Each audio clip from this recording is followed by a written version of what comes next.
Hello millet ਫੂਡੀਜ਼। ਅੱਜ ਤੁਹਾਡੇ ਲਈ ਅਸੀਂ ਇੱਕ ਮਿਲਟਸ ਦੀ ਹੋਰ ਨਵੀਂ ਡਿਸ਼ ਜਿਹੜੀ ਕਿ ਰੈਸਟੋਰੈਂਟ ਸਟਾਈਲ ਡੋਸਾ ਹੈ ਉਹ ਲੈ ਕੇ ਹਾਜ਼ਰ ਹੋਏ ਹਾਂ। ਤੇ ਸਭ ਤੋਂ ਪਹਿਲਾਂ ਡੋਸਾ ਬਣਾਉਣ ਦੇ ਲਈ ਜ਼ਿਆਦਾਤਰ ਲੋਕਾਂ ਨੂੰ ਪ੍ਰੋਬਲਮ ਇਹ ਆਉਂਦੀ ਹੈ ਕਿ ਉਸ ਦੀ ਪ੍ਰਪੋਰਸ਼ਨ ਨਹੀਂ ਪਤਾ ਹੁੰਦਾ ਕਿ ਡੋਸਾ ਕਦੇ ਚਿਪਕ ਜਾਂਦਾ ਤਵੇ ਦੇ ਨਾਲ ਤੇ ਕਦੇ ਬਣਦਾ ਨਹੀਂ, ਜੁੜਦਾ ਨਹੀਂ। ਇਸ ਦੇ ਲਈ ਐਗਜ਼ੈਕਟ ਪ੍ਰਪੋਰਸ਼ਨ ਆ ਜਿਹੜੀ, ਜੇਕਰ ਤੁਸੀਂ ਇਸੇ ਤਰ੍ਹਾਂ ਹੀ ਰੱਖੋਗੇ ਤਾਂ ਤੁਹਾਡਾ ਡੋਸਾ ਬਿਲਕੁਲ ਪਰਫੈਕਟ ਬਣੇਗਾ। ਤਾਂ ਇਸ ਦੇ ਲਈ ਜੋ ਇੰਗਰੀਡੀਐਂਟਸ ਦੀ ਲੋੜ ਹੈ ਉਹ ਅਸੀਂ ਤੁਹਾਨੂੰ ਦੱਸ ਦਿੰਦੇ ਹਾਂ। ਪਹਿਲਾਂ ਅਸੀਂ ਅੱਜ ਇਹ ਡੋਸਾ ਬਰਾਊਨ ਟੌਪ ਮਿਲਟ ਤੋਂ ਬਣਾਉਣ ਜਾ ਰਹੇ ਹਾਂ। ਇੱਕ ਬਰਾਊਨ ਟੌਪ ਮਿਲਟ ਲਿਆ 1 ਕੱਪ। ਜੇਕਰ ਤੁਹਾਡੇ ਕੋਲ ਮੈਜਰਿੰਗ ਕੱਪ ਨਹੀਂ ਹੈ ਤਾਂ ਤੁਸੀਂ ਘਰ ਦੀ ਕਿਸੇ ਵੀ ਕਟੋਰੀ, ਇੱਕ ਕਟੋਰੀ ਦੇ ਨਾਲ ਇਹਦਾ ਹਿਸਾਬ ਰੱਖ ਸਕਦੇ ਹੋ। ਤੇ ਇਹ ਅਸੀਂ 1 ਕੱਪ ਇਹ ਫਲੈਟ ਲੈਣਾ, 1 ਕੱਪ ਬਰਾਊਨ ਟੌਪ ਮਿਲਟ। ਤੇ ਉਸ ਤੋਂ ਬਾਅਦ ਮਾਂ ਦੀ ਦਾਲ ਧੋਤੇ ਹੋਏ, ਜਿਹਨੂੰ ਉੜਦ ਦੀ ਦਾਲ, ਮਾਂ ਦੀ ਦਾਲ ਵੀ ਕਹਿੰਦੇ ਆ, ਉਹ 1/3 ਕੱਪ ਹੈ। ਤੇ 1/4 ਕੱਪ ਤੋਂ ਥੋੜਾ ਜਿਹਾ ਘੱਟ ਮੂੰਗ ਦੀ ਦਾਲ, ਤਾਂ ਕਿ ਇਹਨਾਂ ਦੋਨਾਂ ਨੂੰ ਮਿਲਾ ਕੇ ਇਸ ਦੇ 1/2 ਕੱਪ ਜਿੰਨਾ ਬਣ ਜਾਵੇ। ਠੀਕ ਹੈ, ਤਾਂ ਜੇ ਕਟੋਰੀ ਲਈ ਆ ਤਾਂ ਤੁਸੀਂ ਉਹਦੇ 1/2 ਕੱਪ ਜਿੰਨਾ ਕਰ ਲੈਣਾ।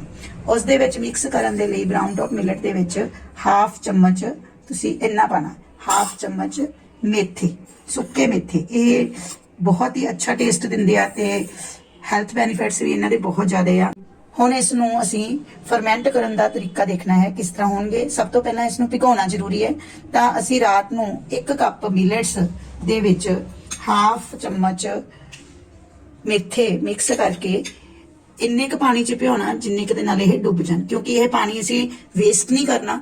ਤਾਂ ਇਸ ਕਰਕੇ ਉਨਾ ਕੀ ਪਾਣੀ ਰੱਖਣਾ। ਇਹਦੇ ਪਾਣੀ ਵੀ ਫੁੱਲ ਆਫ ਨਿਊਟ੍ਰੀਐਂਟਸ ਹੁੰਦਾ ਆ, ਇਸ ਕਰਕੇ ਇਸੇ ਪਾਣੀ ਦੀ ਯੂਜ਼ ਕਰਕੇ ਅਸੀਂ ਇਸ ਨੂੰ ਗ੍ਰਾਈਂਡ ਕਰਾਂਗੇ ਬਾਅਦ ਵਿੱਚ। ਤੇ ਇਸੇ ਤਰ੍ਹਾਂ ਹੀ ਦੋਨੋਂ ਦਾਲਾਂ ਨੂੰ ਮਿਕਸ ਕਰਕੇ ਇਸ ਦੇ ਵਿੱਚ ਤੁਸੀਂ ਇਹ ਇਸ ਤਰ੍ਹਾਂ ਅਸੀਂ ਰਾਤ ਨੂੰ ਭਿਗੋ ਦਿੱਤਾ ਸੀ। ਦੇਖੋ ਇਸ ਦੇ ਵਿੱਚ ਹੀ ਮੂੰਗ ਦਾਲ ਵੀ ਹੈ ਤੇ ਵਿੱਚ ਹੀ ਉੜਦ ਦਾਲ ਵੀ ਹੈ, ਮਾਂ ਦੀ ਦਾਲ ਵੀ ਹੈ। ਹੁਣ ਦੋਨਾਂ ਨੂੰ, ਇਸ ਨੂੰ ਖੁੱਲੇ ਪਾਣੀ 'ਚ ਭਿਗੋ ਲੈਣਾ, ਅਲੱਗ-ਅਲੱਗ ਦੋਨਾਂ ਨੂੰ ਭਿਗੋਣਾ। ਹੁਣ ਇਹ ਅਸੀਂ ਰਾਤੀ ਭਿਗੋ ਦਿੱਤੇ ਸੀ ਤੇ ਸਵੇਰੇ ਉੱਠ ਕੇ ਜਿਹੜੇ ਮਾਂ ਦੀ ਦਾਲ ਹੈ, ਸਭ ਤੋਂ ਪਹਿਲਾਂ ਇਸ ਨੂੰ ਪੀਸਣਾ, ਕਿਉਂਕਿ ਇਹ ਥੋੜਾ ਜਿਹਾ ਸਟਿੱਕੀ ਹੁੰਦੀ ਆ। ਇਸ ਨੂੰ ਅਸੀਂ 2 ਪਾਣੀ ਦੇ ਵਿੱਚ ਧੋ ਲਿਆ, ਵਾਸ਼ ਕਰ ਲਿਆ ਹੈ। ਤੇ ਇਸ ਤਰੀ ਮਿਕਸੀ ਦਾ ਜੱਗ ਲੈ ਕੇ ਇਸ ਦੇ ਵਿੱਚੋਂ ਪਾਣੀ ਹੈ ਜਿਹੜਾ ਉਹ ਸਾਰਾ ਡਿਸਕਾਰਡ ਕਰ ਦੇਣਾ, ਡੋਲ ਦੇਣਾ ਪਾਣੀ। ਇਹਦਾ ਪਾਣੀ ਅਸੀਂ ਯੂਜ਼ ਨਹੀਂ ਕਰਨਾ, ਦਾਲ ਦਾ ਪਾਣੀ ਅਸੀਂ ਯੂਜ਼ ਨਹੀਂ ਕਰਨਾ। ਇਸ ਦਾਲ ਦੇ ਨੂੰ ਪੀਸਣ ਦੇ ਲਈ ਜਿਹੜੇ ਪਾਣੀ ਦੀ ਜ਼ਰੂਰਤ ਪਏਗੀ ਅਸੀਂ ਮਿਲਟਸ ਵਾਲਾ ਪਾਣੀ ਯੂਜ਼ ਕਰਾਂਗੇ। ਹੁਣ ਅਸੀਂ ਦਾਲ ਨੂੰ ਪੀਸ ਲਿਆ ਹੈ ਤੇ ਹੁਣ ਇਸ ਨੂੰ ਅਸੀਂ ਇੱਕ ਵੱਡਾ ਡੋਂਗਾ ਲੈ ਕੇ ਉਸ ਦੇ ਵਿੱਚ ਕੱਢ ਲਵਾਂਗੇ।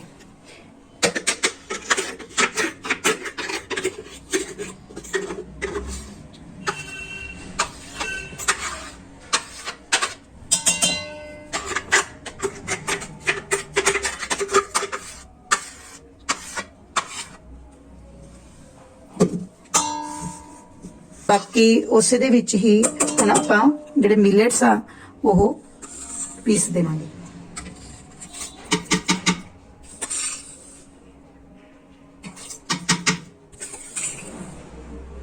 ਕਿਉਂਕਿ ਅਸੀਂ ਮਿਲਟਸ ਨੂੰ ਫਰਮੈਂਟ ਕਰਨ ਲਈ ਰੱਖਣਾ ਤੇ ਇਸ ਕਰਕੇ ਅਸੀਂ ਇਹਦੇ ਵਿੱਚ ਪੀਸਣ ਟਾਈਮ ਕੋਈ ਵੀ ਨਮਕ ਜਾਂ ਮਿਰਚ ਵਗੈਰਾ ਨਹੀਂ ਪਾਣਾ ਹਲੇ।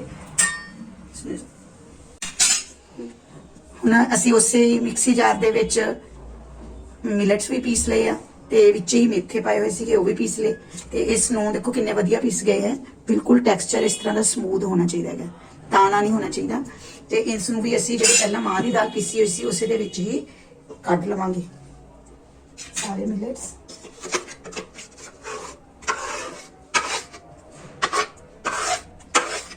ਥੋੜਾ ਜਿਹਾ ਪਾਣੀ, ਉਹੀ ਮਿਲਟਸ ਵਾਲਾ ਪਾਣੀ ਹੀ ਇਸ ਵਿੱਚ ਯੂਜ਼ ਕਰਕੇ, ਹੋਰ ਵਾਧੂ ਪਾਣੀ ਜਿਹੜਾ ਮਿਲਟਸ ਦੇ ਵਿੱਚੋਂ ਬਚਿਆ ਹੋਇਆ ਪਾਣੀ ਸੀਗਾ ਉਹੀ ਅਸੀਂ ਇਸ ਨੂੰ ਯੂਜ਼ ਕਰਕੇ ਇਸ ਦੇ ਵਿੱਚੋਂ ਸਾਰਾ ਮਟੀਰੀਅਲ ਆ ਜਿਹੜਾ ਕੱਢ ਲਵਾਂਗੇ।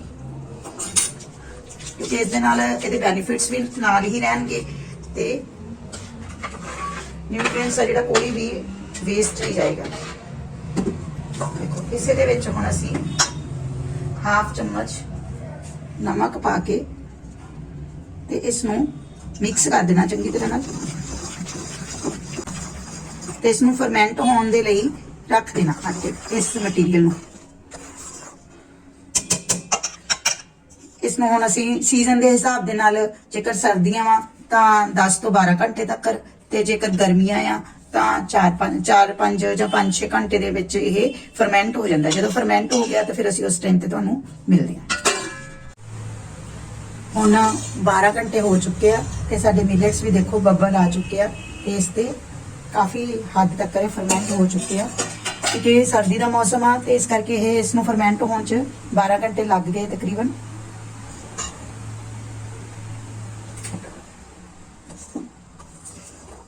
ਦੇਖੋ ਕਿੰਨਾ ਵਧੀਆ ਮਟੀਰੀਅਲ ਤਿਆਰ ਹੋ ਚੁੱਕਿਆ, ਪਰ ਇਹ ਥੋੜਾ ਜਿਹਾ ਮਟੀਰੀਅਲ ਹੈ ਥੋੜਾ ਟੈਕਸਚਰ ਇਸ ਦਾ ਗਾੜਾ ਵਾ ਤੇ ਇਸ ਨੂੰ ਪਤਲਾ ਕਰਨਾ ਪੈਣਾ, ਤੇ ਇਸ ਦੇ ਲਈ ਅਸੀਂ ਇਸ ਦੇ ਵਿੱਚ ਥੋੜਾ ਪਾਣੀ ਮਿਕਸ ਕਰਾਂਗੇ।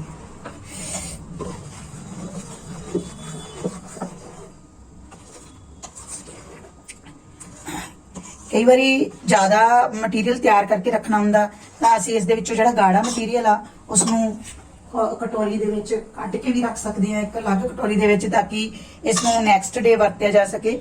ਇਹ ਮਟੀਰੀਅਲ ਨੂੰ ਇੱਕ ਵਾਰ ਤਿਆਰ ਕਰਕੇ ਤੁਸੀਂ 2-3 ਦਿਨ ਤੱਕ ਵਰਤ ਸਕਦੇ ਹੋ, ਇਹਦਾ ਖਰਾਬ ਨਹੀਂ ਹੁੰਦਾ, ਬਲਕਿ ਇਸ ਦਾ ਟੈਕਸਚਰ ਵਧੀਆ ਹੋ ਜਾਂਦਾ। ਤੇ ਅਸੀਂ ਇਸ ਦੇ ਵਿੱਚੋਂ ਹਾਫ ਮਟੀਰੀਅਲ ਪਹਿਲਾਂ ਗਾੜਾ ਕੱਢ ਕੇ ਰੱਖ ਲਵਾਂਗੇ ਤੇ ਹੁਣ ਬਾਕੀ ਦਾ ਜਿਹੜਾ ਮਟੀਰੀਅਲ ਆ ਇਸ ਨੂੰ ਅਸੀਂ ਪਤਲਾ ਕਰਾਂਗੇ, ਕਿਉਂਕਿ ਸਾਡੀ ਫੈਮਿਲੀ ਦੇ ਹਿਸਾਬ ਦੇ ਨਾਲ ਵੀ ਇਹ ਮਟੀਰੀਅਲ ਜ਼ਿਆਦਾ ਹੀ ਹੈ ਕੁਝ, ਤੇ ਇਸ ਨੂੰ ਅਸੀਂ ਹੁਣ ਪਤਲਾ ਕਰਾਂਗੇ ਡੋਸੇ ਦੇ ਮਟੀਰੀਅਲ ਦੇ ਹਿਸਾਬ ਦੇ ਨਾਲ। ਦੇਖੋ ਇਸ ਨੂੰ ਅੱਛੀ ਤਰ੍ਹਾਂ ਨਾਲ ਘੋਲ ਲੈਣਾ। ਇੱਕਦਮ ਬਹੁਤ ਵਧੀਆ ਟੈਕਸਚਰ ਬਣਿਆ।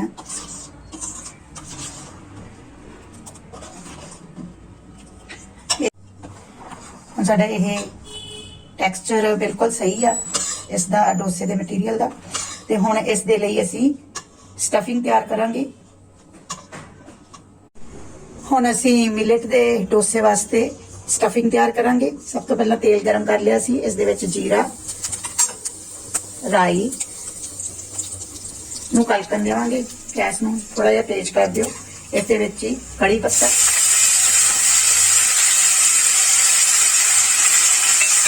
ਤੇ ਨਾਲ ਹੀ ਸਭ ਤੋਂ ਪਹਿਲਾਂ ਅਸੀਂ ਸ਼ਿਮਲਾ ਮਿਰਚ ਚੌਪ ਕੀਤੀ ਹੋਈ ਇੱਕ ਸ਼ਿਮਲਾ ਮਿਰਚ ਨੂੰ ਚੌਪ ਕਰਕੇ ਇਸ ਦੇ ਵਿੱਚ ਪਾ ਦਾਂਗੇ।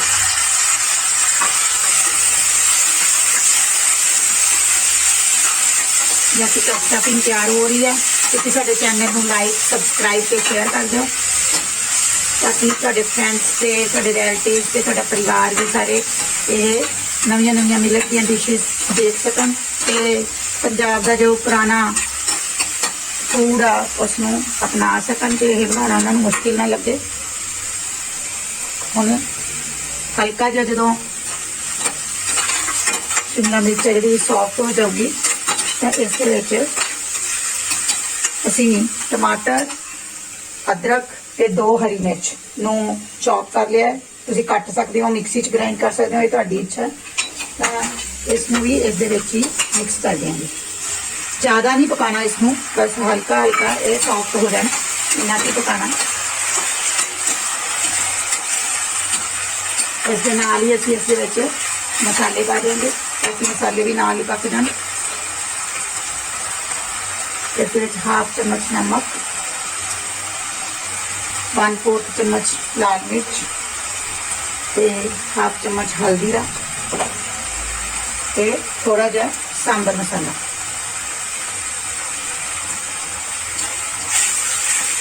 आप इसमें हिला दिओ ते इस जब तक ये पक रहा तो ये हुण असीं आलू बॉयल करके उन्हां नूं छील के ठंडा करके ते हल्का रफली असी इसनूं तोड़ लिया, यानी बिल्कुल मैश भी नहीं करना ते बिल्कुल पेस्ट भी नहीं करना।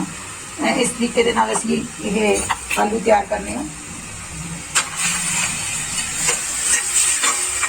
जदों ये स्टफिंग जी तैयार होगी थोड़ी जी, तो इस दे विच थोड़ा जिहा असी नारियल का बुरादा भी पाना, 1 चम्मच, ताकि इसका फ्लेवर वधिया आ जाए। हुण साडा तड़का हल्का हल्का पक गया है। इस सारे आलू मिक्स कर सकते हैं। तुसीं इहदे विच वैजीटेबल्स भी बॉयल करके, जिस तरह मटर वगैरह बॉयल करके लै सकते हैं, पनीर लै सकते हैं, अलग अलग स्टफिंग जो तुहानूं पसंद आ तुसीं वो स्टफिंग तैयार कर सकते हैं। इसनूं हल्का हल्का फेसदे हुए पहला थोड़ा जिहा ਰੋਸਟ ਕਰ ਲੈਣਾ ਇੱਕ ਤਰ੍ਹਾਂ ਨਾਲ ਆਲੂ ਨੂੰ, ਤਾਂ ਕਿ ਇਸ ਦਾ ਫਲੇਵਰ ਹੈ ਜਿਹੜਾ ਕਰੰਚੀ ਵੀ ਹੋ ਜਾਵੇ ਤੇ ਬੋਇਲ ਤਾਂ ਇਹ ਹੋਇਆ ਹੀ ਹੋਇਆ ਹੈ। ਹੁਣ ਸਾਡੇ ਆਲੂ ਥੋੜੇ ਜਿਹੇ ਰੋਸਟ ਹੋ ਰਹੇ ਆ। ਇਸ ਟਾਈਮ ਤੇ ਹਾਈ ਫਲੇਮ ਹੀ ਰੱਖਣੀ ਹੈ ਤੁਸੀਂ, ਤਾਂ ਕਿ ਇਹ ਰੋਸਟ ਹੋ ਜਾਣ। ਤੇ ਥੋੜਾ ਜਿਹਾ ਹਾਰਡ ਲੱਗ ਰਿਹਾ ਕਿਉਂਕਿ ਡੋਸੇ 'ਚ ਭਰਨ ਦੇ ਲਈ ਕੋਈ ਪ੍ਰੋਬਲਮ ਨਾ ਹੋਵੇ, ਇਸ ਲਈ ਥੋੜਾ ਜਿਹਾ ਇੱਕ ਕੜਛੀ ਪਾਣੀ ਪਾ ਕੇ ਇਸ ਨੂੰ ਸੌਫਟ ਕਰ ਲੈਣਾ।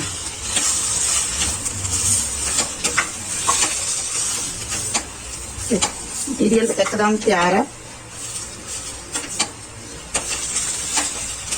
ਹੁਣ ਸਾਡਾ ਡੋਸੇ ਦਾ ਮਟੀਰੀਅਲ ਵੀ ਤਿਆਰ ਹੈ ਤੇ ਸਟਫਿੰਗ ਵੀ ਤਿਆਰ ਆ। ਹੁਣ ਇਸ ਦੇ ਲਈ ਅਸੀਂ ਤਵਾ ਤਿਆਰ ਕਰਨਾ ਹੈ।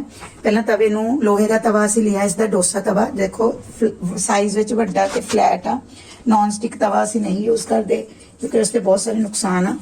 ਤੇ ਇਸ ਦੇ ਲਈ ਪਹਿਲਾਂ ਇਸ ਨੂੰ ਗਰੀਸ ਕਰਕੇ ਤੇ ਨੈਪਕਿਨ ਦੇ ਨਾਲ, ਇੱਕ ਨੈਪਕਿਨ ਲੈ ਕੇ ਇਸ ਨੂੰ ਹਲਕਾ ਜਿਹਾ ਸਾਫ਼ ਕਰਨਾ ਹੈ ਤਾਂ ਕਿ ਇਹ ਤਵਾ ਅੱਛੀ ਤਰ੍ਹਾਂ ਨਾਲ ਚੱਲ ਜਾਵੇ। ਦੇਖੋ ਜਦੋਂ ਤਵਾ ਤਿਆਰ ਹੋ ਗਿਆ ਤਾਂ ਇਸ ਤੇ ਡੋਸਾ ਬਿਲਕੁਲ ਵੀ ਚਿਪਕੇਗਾ ਨਹੀਂ। ਇਸ ਨੂੰ ਮੀਡੀਅਮ ਗੈਸ ਰੱਖਣਾ।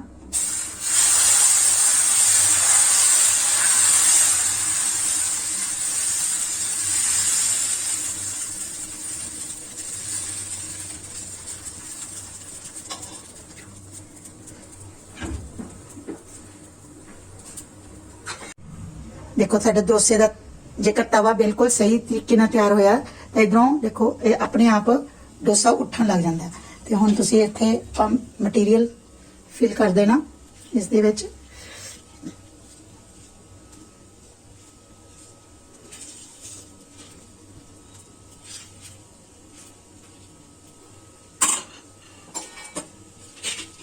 थोड़ा जिहा पनीर ग्रेट करके ऊपर पा देंगे।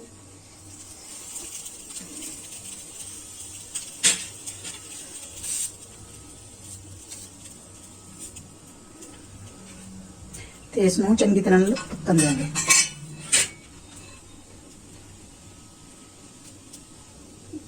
ਇਸੇ ਤਰ੍ਹਾਂ ਹੀ ਅਸੀਂ ਇਸ ਦੇ ਵਿੱਚ ਪਨੀਰ ਦੀ ਕੱਲੇ ਦੀ ਸਟਫਿੰਗ, ਵੈਜੀਟੇਬਲ ਸਟਫਿੰਗ, ਕੋਈ ਵੀ ਸਟਫਿੰਗ ਕਰ ਸਕਦੇ ਹਾਂ।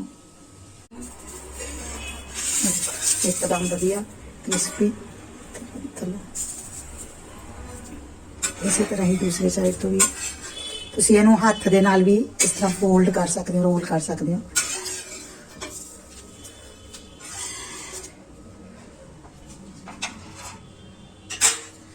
ਹੁਣ दूसरा पाने ਦੇ ਲਈ प्रोसीजर की है कि पहला पानी का चिट्टा बनाना इससे ते गैस ਨੂੰ स्लो कर देना ताकि तवा थोड़ा जिहा ठंडा हो जाए। यही इसकी ट्रिक है कि हुण थोड़ा जिहा तेल लगा के फिर इससे ज़्यादा तेल नहीं लगता, तेल ਨੂੰ साफ कर देना, तुसीं तवे ਨੂੰ ठंडा कर लेना।